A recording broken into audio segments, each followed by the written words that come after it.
Qui dit transformation dit souvent formation. Est-ce que cela signifie pour autant que la formation peut à elle seule transformer une entreprise? Pas forcément.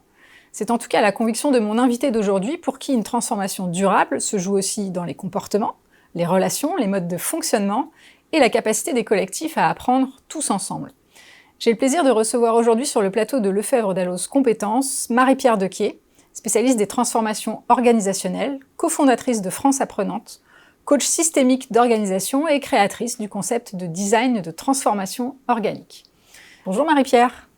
Bonjour Manuel. Je suis très heureuse de vous accueillir sur le plateau de Lefebvre Dalloz Compétences. Une première question pour ouvrir cette interview et pour rêver un peu. Le bon génie de la formation vous offre un vœu pour transformer le monde du travail. Qu'est-ce que vous lui demandez?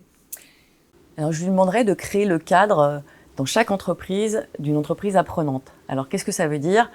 Ça veut dire qu'en fait, il faut qu'elle puisse apprendre en continu de l'expérience des uns et des autres. Donc ça veut dire des formations accessibles tout de suite lorsqu'on en a besoin, qui peuvent être courtes, avec beaucoup de mise en pratique en situation de travail et des retours d'expérience parce qu'on sait on apprend lorsqu'on transmet.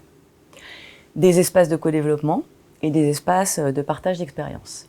Et à partir du moment où on a ces espaces et ces outils de formation, on peut tout à fait arriver à mobiliser, engager aussi les collaborateurs dans les formations, ce qui n'est pas toujours évident.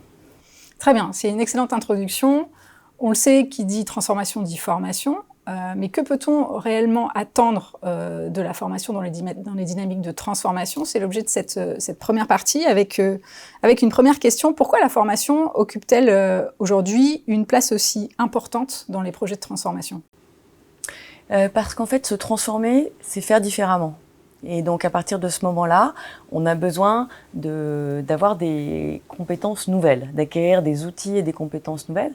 Ce qui est important, c'est qu'on est plus dans des postures, travail de posture sur aborder en fait le changement comme une opportunité de se développer, de grandir, et donc apprendre à s'appuyer sur les autres, faire en sorte en fait que ces changements permanents ne soient plus des sources de stress, mais qu'en revanche, ce soit des opportunités en fait pour se développer, pour développer son employabilité, ses mobilités, et c'est ce qu'on voit en général. Très bien. Qu'est-ce qui fait la différence concrètement entre une formation qui se contente, entre guillemets, c'est déjà pas mal de diffuser du savoir, et une formation qui influe directement sur la transformation de l'entreprise? Je dirais qu'en fait, c'est toujours important de fonder le savoir ou les pratiques qu'on va transmettre sur des bases scientifiques, notamment lorsqu'on est dans des sujets de posture et des sujets de transformation. Ce qui est important, c'est vraiment la mise en pratique. La connaissance est fondamentale parce qu'elle nous sert de repère, mais ensuite, chacun doit s'approprier en fait ces pratiques et les faire à sa manière. En fait, il ne s'agit pas de rentrer dans des outils et de se formater. Il s'agit en fait d'interpréter finalement cette connaissance pour qu'elle soit utile au quotidien. Alors, si on ne fait pas ce que vous venez de dire, c'est-à-dire si on omet d'utiliser la formation comme moteur de la transformation, qu'est-ce qu'on risque finalement? On risque de ne pas changer. En fait, moi, ce que j'utilise beaucoup, c'est d'abord la formation des dirigeants pour qu'ils puissent incarner ces modèles de transformation et le sens surtout. Et ensuite, les managers. Les managers, pourquoi? Parce qu'ils sont souvent encore malheureusement dans des postures de je commande et je contrôle et pas de je partage l'information et je fais confiance à mes équipes. Et ensuite, ce qui est important dans une transformation, vous n'êtes pas obligé de former tout le monde. Sensibiliser, c'est important, mais ce qui est important, c'est vraiment de former des facilitateurs. Des gens que tout le monde aime, dans tous les niveaux hiérarchiques, et qui vont quelque part incarner en fait cette transformation. Puis la dernière chose qui est vraiment importante, c'est quand on doit se transformer, tout le monde entend en creux qu'on n'est pas bon. Mais c'est pas vrai. On a déjà beaucoup de pistes en fait et beaucoup de compétences. Donc il est important de commencer toujours par célébrer ce qu'on sait déjà faire, parce que ça va incarner la direction de la transformation, et puis parce que ça va être joyeux et qu'on va partir sur des émotions très positives. On sait que la joie, c'est vraiment l'émotion qui va nous permettre de passer à l'action. Très bien, donc c'est un programme plutôt réjouissant. On a tous intérêt à le mettre en pratique. Donc on vient d'évoquer le rôle de la formation en tant que moteur de la transformation. Je propose maintenant de nous intéresser à ce qui permet réellement à une transformation de s'ancrer dans le temps. Avec une première question, vous insistez beaucoup sur les postures et les dynamiques collectives. Vous venez de le dire. J'aimerais qu'on insiste là-dessus. Pourquoi ces postures et ces dynamiques collectives sont-elles si déterminantes dans une transformation ? Alors la première chose, c'est qu'on est humain et donc les liens, on vient chercher du lien, on vient tisser des liens lorsqu'on vient travailler. Et donc lorsqu'on a des espaces pour le faire, ne serait-ce que la machine à café, c'est déjà très important. La deuxième chose, c'est que le collectif en fait va permettre d'aller peut-être moins vite, mais d'aller plus loin et de pérenniser en fait un certain nombre de comportements. La pérennisation, elle va se faire dans une dynamique collective et ce qui est important, c'est que chacun comprenne exactement qu'il y a un win-win dans une transformation, c'est-à-dire que soi-même, on va évoluer, on va acquérir des compétences et souvent c'est des compétences de soft skills parce qu'en fait il s'agit d'apprendre à apprendre maintenant, il ne s'agit plus de maîtriser techniquement des choses puisqu'on peut s'appuyer sur des experts et il y a beaucoup d'informations qui circulent. Donc il faut que ce soit un win-win entre le projet collectif de l'entreprise et le développement personnel du collaborateur. Et je dis bien personnel, c'est-à-dire que c'est du développement certes professionnel mais aussi personnel. Ok. Alors, vous avez créé le concept de transformation organique, je disais en introduction. Est-ce que vous pouvez nous en dire un peu plus sur ce sujet-là ? Alors, l'idée de ce concept, c'est de dire qu'en fait, aujourd'hui, il faut arrêter d'amener des consultants dans l'organisation. Alors, la première chose, c'est parce que les consultants, ils ont un business model qui est orthogonal, en fait, à la transformation de l'entreprise, puisqu'ils vendent des jours. Et donc, quel est l'intérêt ? Je ne dis pas que c'est conscient, hein. Quel est l'intérêt inconscient à accompagner une transformation qui va se faire, puisque les consultants vont sortir. Et ces compétences sont des compétences qui deviennent centrales, parce que l'entreprise doit être agile. Donc l'idée, en fait, et ce que je fais au quotidien, c'est vraiment de former des acteurs dans l'organisation qui vont être à même d'accompagner ces changements. Okay. On pilote pas le changement. En fait, on l'accompagne et très souvent, si on laisse beaucoup d'espace de liberté, on se rend compte qu'il y a des choses incroyables qui émergent.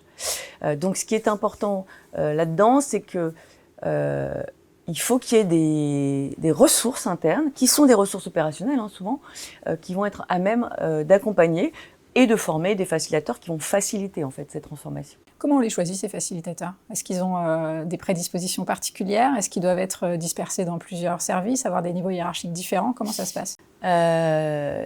D'abord, il faut qu'ils soient volontaires, qu'ils en aient envie. La deuxième chose, c'est qu'il faut qu'ils aient des opportunités en fait, de faciliter. Et ce qui est important, c'est de les avoir dans tous les niveaux hiérarchiques.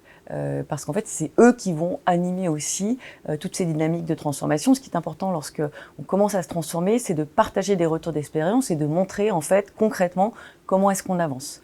Alors moi, j'ai pour habitude de ne surtout pas donner d'objectifs quantitatifs ou dans le temps, parce que les collaborateurs se sentent instrumentalisés. Donc par exemple, la dernière démarche que j'ai faite avec Bouygues Construction, la DSI de Bouygues Construction qui voulait devenir plus agile, ça s'appelait « Venez expérimenter l'agilité ». Okay. Il n'y avait pas de contraintes. Okay. Voilà. Et ce qui est important aussi, c'est que les nouveaux arrivants, et notamment managers et COMEX, soient formés pour ne pas en fait mettre du bruit en fait dans le système.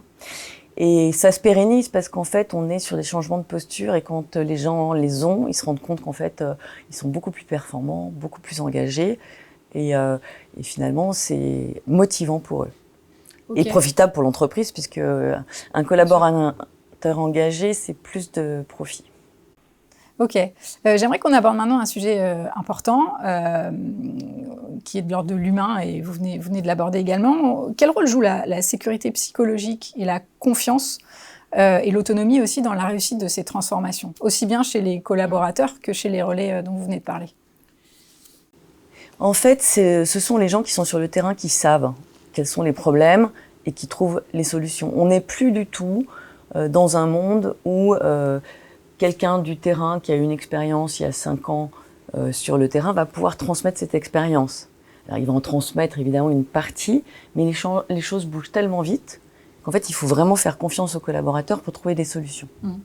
Et c'est ce que je disais tout à l'heure. En fait, il faut arrêter de contrôler, de donner des objectifs et de contrôler. Il faut accompagner et faire confiance à ses collaborateurs. La deuxième chose en fait qui est importante, c'est que vous n'allez pas ramener vos compétences, toutes vos compétences en entreprise, si vous mettez un masque et que vous jouez un rôle. Bien sûr. Voilà. Donc l'intention, c'est que les gens se sentent vraiment bien, de manière à ce qu'ils puissent exprimer leur plein potentiel. Et donc un cadre de confiance, ça se co-construit avec une équipe. C'est dans quelle ambiance vous avez envie de travailler, quelles sont les règles qu'on se donne en cas de problème, quelles sont les forces que vous avez envie de mettre à disposition de l'équipe et comment cette équipe peut grandir. Il y a évidemment les règles de l'intelligence collective qui vont faire qu'on va créer des espaces de parole qui vont être fluides et qui vont permettre à chacun de faire des propositions. Donc, moi, j'ai pour habitude de dire il faut un cadre de sens. Qu'est-ce qu'on fait ensemble ? Un cadre relationnel, comment on a envie d'interagir ensemble. Et puis ensuite, on peut passer au cadre opérationnel. Qu'est-ce qu'on fait vraiment ? Est-ce qu'il y a des process à renouveler, etc. Ok. Alors, on l'a compris, si la formation ne transforme pas à elle seule une entreprise, elle peut y contribuer largement. J'aimerais que dans cette troisième partie, on évoque les leviers d'action pour que la formation joue ce rôle. Une première question, comment articuler formation, management et collectif pour que ce changement dont vous parliez à l'instant soit un changement durable ? Lorsqu'on arrive à faire basculer les postures, c'est toujours durable. Parce que les gens y voient un bénéfice immédiat. Alors comment est-ce qu'on fait basculer les postures ? C'est ça le plus difficile. Déjà, il faut que la ligne hiérarchique incarne ces nouvelles postures. Et il faut en fait faire des mises en pratique, des mises en pratique et des mises en pratique. Et c'est comme ça qu'on se rend compte et qu'on acquiert des habitudes. En fait, une habitude, ça s'acquiert au bout de 21 jours. Si vous changez votre brosse à dents de côté dans votre salle de bain, vous allez être perturbé pendant un certain temps et puis ensuite, ça va devenir automatique. Donc, c'est cette répétition et cette mise en situation, dans différents types de situations, qui va permettre d'ancrer dans la durée. Il y a une grande importance aussi à la psychologie positive et à l'encouragement. Il y a une grande importance à la capacité à faire du feedback bienveillant aussi. Et des retours d'expérience, encore une fois, lorsqu'on est dans la pyramide de l'apprentissage, on retient 10% de ce qu'on lit, on retient 20% de ce qu'on écoute ou qu'on voit.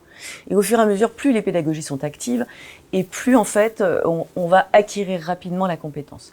Et donc typiquement, le retour d'expérience apprenant, c'est-à-dire qu'on demande à la personne de raconter ce qu'elle a fait, ce qu'elle a appris et ce qu'elle souhaite surtout transmettre aux autres, va permettre d'ancrer très rapidement ce qui a été acquis. Vous venez de donner quelques exemples de mise en pratique qui fonctionnent. Est-ce que vous en observez d'autres dans les organisations que vous avez suivies qui parviennent à mener une transformation durable ? Moi, ce que je vois, j'ai été beaucoup inspirée par Frédéric Laloux que j'ai rencontré. Oui. Le chantre de l'entreprise libérée, c'est ça ? Alors, c'est pas l'entreprise libérée, c'est plutôt comment est-ce qu'on réinvente les organisations avec des relations humaines qui sont, en considérant un système en fait, équilibré. Il y a 3 choses en fait qui constatent, c'est que effectivement, il y a un cadre où il faut que la personne arrive sans masque et se sente elle-même et bien dans l'entreprise. Ensuite, il y a cette confiance pour que les équipes s'auto-organisent. Et puis enfin, il y a le fait d'avoir une direction, ce qu'il appelle une raison d'être évolutive. Et d'ailleurs, la dernière loi, en fait, Pacte, a demandé aux entreprises de réfléchir à leur mission et à ce à quoi elles servent dans le monde. Et donc, en fait, une fois qu'on a posé ces jalons, en un an, on peut vraiment transformer une culture d'entreprise, parce qu'on parle bien de culture finalement. Et ça va rester pérenne à partir du moment où on fait un bon onboarding de tous ceux qui vont arriver. Ok, donc c'est la transmission en fait de cette culture d'entreprise pour qu'on soit dans une continuité et donc forcément dans une durabilité. Voilà. Dernière question, Marie-Pierre. Si vous deviez donner un seul conseil à un DRH ou à un responsable formation qui s'engage dans le pilotage d'une transformation importante, ce serait quel conseil ? Il y en aurait 2. Okay. Le premier, ce serait d'embarquer vraiment les dirigeants et d'aller chercher leur motivation intrinsèque, vraiment pourquoi ils font ça. Et de les accompagner et de former des facilitateurs et puis de faire attention à bien embarquer aussi les managers. Voilà. Merci Marie-Pierre pour ces conseils très utiles, très concrets et activables relativement facilement, quand on en a l'envie en tout cas.